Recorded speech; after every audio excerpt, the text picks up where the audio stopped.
यह बात वर्ष 1958 में लोहड़ी पर्व के लगभग एक सप्ताह पहले की है।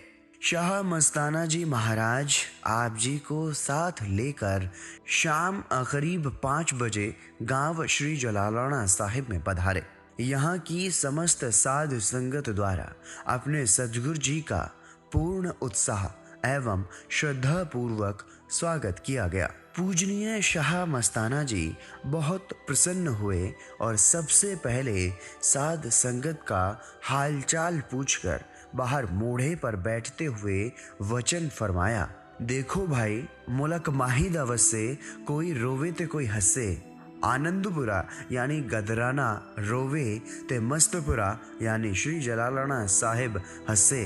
इस प्रकार शाह मस्ताना जी महाराज ने आप जी के गांव की सारी साध संगत को खूब खुशियां व रहमतों के भंडार खोलते हुए अपने पवित्र कर कमलों से प्रसाद दिया और आपकी ओर मुखातिब होते हुए आज्ञा दी, सरदार हरबंस सिंह, अभी गदराना जाकर आश्रम का सारा सामान ट्रैक्टर ट्रॉलियों तथा ऊंट गाड़ियों पर लदवाकर यहाँ अपने गांव ले आओ। प्यारे सतगुरु जी की आज्ञा को मानते हुए आप उसी समय ट्रैक्टर ट्रॉली तथा कुछ ऊंट गाड़ियां लेकर शीघ्रता से गांव गदराना की ओर प्रस्थान कर गए। आप जी के साथ उस समय गांव की संगत के कुछ लोग भी थे। 7-8 सत्संगी शाह मस्ताना जी के पास आश्रम में ही रह गए। आप जी गदराना के आश्रम का सामान रात भर ढोते रहे। उधर उसी रात्रि को लगभग 12 बजे पूजनीय शाह मस्ताना जी ने चोरमार गांव में स्थापित आश्रम को भी गिरा देने का हुक्म देकर कुछ सत्संगी भाइयों को वहां भेज दिया।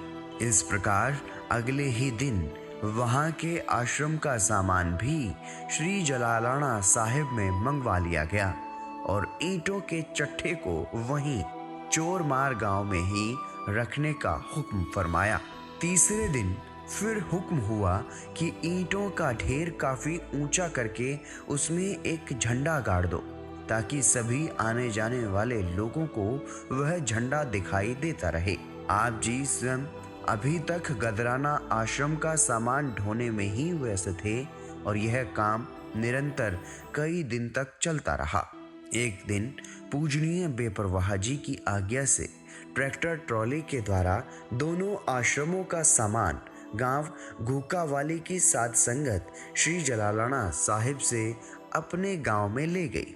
उधर जब आप जी अपने गांव वापस आए तो वहां सामान न देखकर साध संगत से पूछा कि तुमने हमारे द्वारा ढोया गया सामान गांव घूकावाली की साध संगत को क्यों उठाने दिया।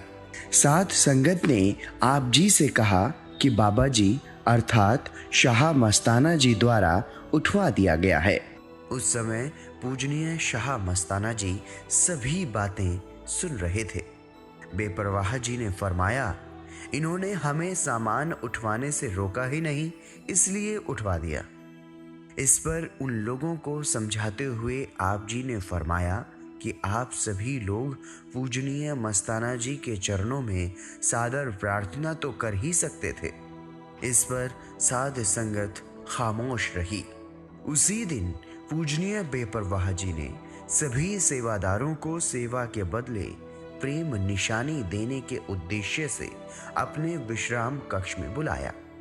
इससे पहले कि साध संगत शाह मस्ताना जी के विश्राम कक्ष में जाती, आप जी ने सभी सेवादारों को इकट्ठा कर विचार विमर्श किया कि हमें अपने सद्गुरु जी से क्या मांगना चाहिए। सभी सेवादारों ने एक मत से कहा कि हमें प्रेम तथा दया मेहर बख्शने की प्रार्थना करनी चाहिए और कोई भी सांसारिक वस्तु नहीं मांगनी चाहिए। आप जी सभी सेवादारों को साथ लेकर अपने सद्गुरु जी के चरणों में उपस्थित हो गए। बेपरवाह जी ने सेवा करने वालों की सूची मांगी ताकि उनको प्रेम की निशानी दी जा सके। इस पर आप जी ने संगत के साथ अपनी झोली फैलाकर पूजनीय शाह मस्ताना जी महाराज के चरणों में सादर विनती करते हुए कहा कि हमें आपका प्रेम चाहिए। इस पर पूज्य सतगुरु जी अत्यंत ही प्रसन्न हुए और वचन किया, बल्ले बल्ले श्री जलालाना साहिब का प्रेम। देखो भाई, ऐसी चीज आज तक किसी ने नहीं मांगी। पुनः फरमाया, इस आश्रम में जिस किसी ने भी सेवा की है वह सब दरगाह में मंजूर है। पूजनीय शाह मस्ताना जी ने इसके पश्चात अपने पवित्र कर कमलों द्वारा सभी को प्रसाद देते हुए अपार खुशियां लुटाई।